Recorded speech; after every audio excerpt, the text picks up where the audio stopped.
मेरे कहने का मतलब है कि अगर ना देने वाले में कमी है और देने वाला तो दिल खोल कर देना चाहता है, उसने 2025 साल पहले सबके लिए अपने हाथ अपनी बाहें फैला रखी हैं, वो सबको गले लगाना चाहता है।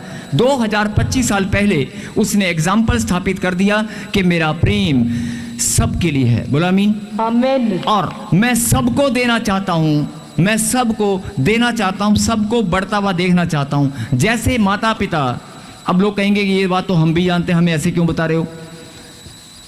जरा बात की गहराई को समझना। अगर देने वाले में कमी नहीं है और लेने वाले का विश्वास भी खरा है, देने वाले में कमी नहीं, लेने वाले का विश्वास भी खरा है, लेने वाले की प्रार्थना में भी दम है, लेने वाला भी तैयार है, तो फिर भी आप चूक कहाँ होती है? फिर भी चूक कहाँ होती है? कहाँ गलती होती है? कहाँ आप टूट जाते हैं?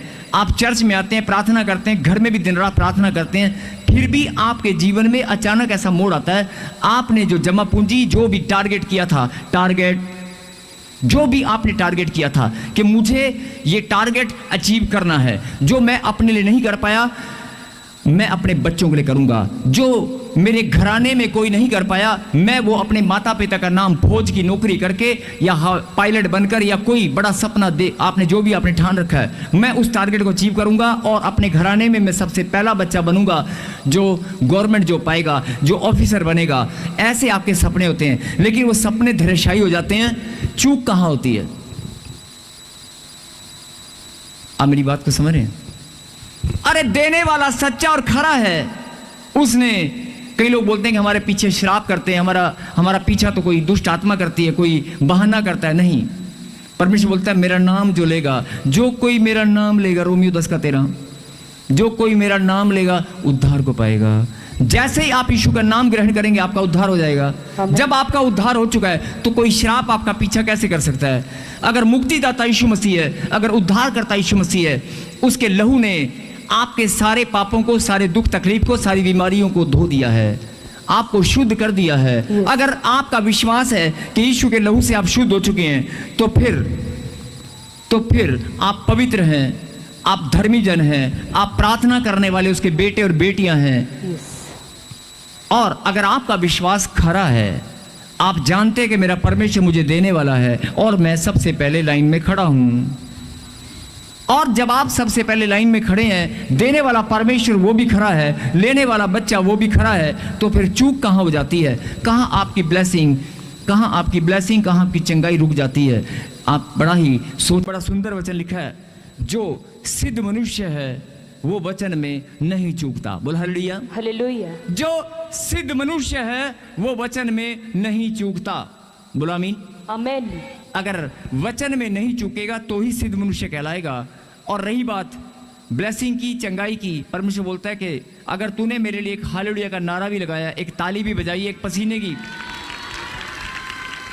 अगर एक पसीने की बूंद भी तूने मेरे मंदिर में आकर या मेरे नाम पर बहाई है, अगर एक कदम भी तूने निकाला और सुसमाचार सुनाने के लिए, तो भी तेरा न्याय मैं करूंगा, तो भी तेरे घराने में ब्लेसिंग आएगी। तो भी कुछ करना है प्रभु की सेवा के लिए, या आप समाज में एक रुतबे के लिए, या एक कुछ भी आपकी भावना थी कि मुझे कोई अंपायर खड़ा करना है, या मुझे कोई बड़ा बिजनेस, कोई दुकान खड़ी करनी है, या कोई अपनी इंटरप्रेन्योरशिप करनी है, या फिर आपका सपना था कि मुझे ऑफिसर बनना है, मुझे अपने माता पिता का नाम रोशन करना है, जो मेरे खानदान में कोई नहीं कर पाया मैं करके रहूंगा। बहुत सारे बच्चे टारगेट के पीछे लगते हैं और उनके माता पिता उनको हौसला देते हैं और अपनी जमा पूंजी तक सारी दांव पर लगा देते हैं, और 1 अटेम्प्ट, 2 अटेम्प्ट, 3 अटेम्प्ट, बार बार हौसला, नहीं तू यूपीएससी क्लियर करेगा, तू फलाना एग्जाम क्लियर करेगा, तू एनडीए क्लियर करेगा, तू ये करेगा, तू वो करेगा।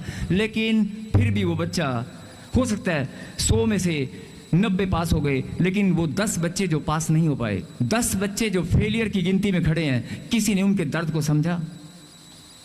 किसी ने उसके दर्द को समझा? उल्टा ताना मार के, मेरे कहने का मतलब कहानी बहुत लंबी हो जाएगी, हर घर की कहानी है, लेकिन मैं आपका ध्यान सिर्फ इस बात पर केंद्रित करना चाहता हूं कि चूक कहां होती है।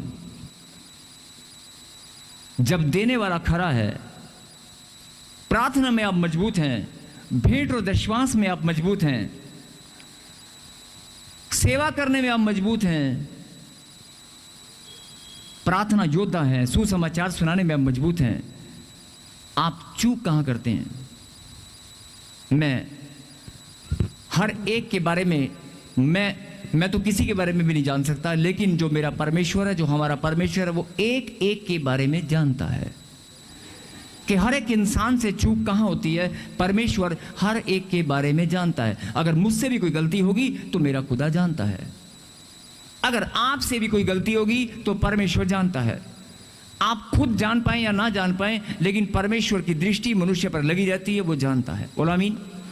और अगर परमेश्वर हमारी गलतियों को, हमारी कमियों को जानते हैं, तो फिर वो, कोई माँ बाप अगर गलतियों को जानता हो, कोई माँ बाप अगर बच्चों के बारे में जानता हो कि बच्चा मेरा ये कमज़ोर है, तो क्या कोई माँ बाप उसको दूर करने के लिए नहीं बताएगा? बताएगा कि नहीं? बताएगा कि नहीं? तो आज पवित्र आत्मा ने आपके लिए मैसेज भेजा है। जो चूक आपसे होती है या जो चूक हो चुकी है, मैं मानता हूं कि आप बहुत बड़े प्रार्थना योद्धा हैं। मैं मानता हूं आप प्रभु की सेवा करने वाले हैं। मैं मानता हूं कि आप सुसमाचार सुनाने में बहुत आगे हैं। मैं मानता हूं, मैं नहीं, मेरा खुदा भी मानता है कि तू मेरा लाडला बेटा है, सच्ची सेवा करने वाला, बहुत लाडला बेटा है, तू बहुत सेवा करता है। लेकिन शैतान के पास तेरी ब्लेसिंग को रोकने के लिए जो बहाने हैं, जब तक तू वो नहीं जान पाएगा, जब तक, कहते हैं ना कि दुश्मन की चाल को पहले से पता करना पड़ता है, नहीं?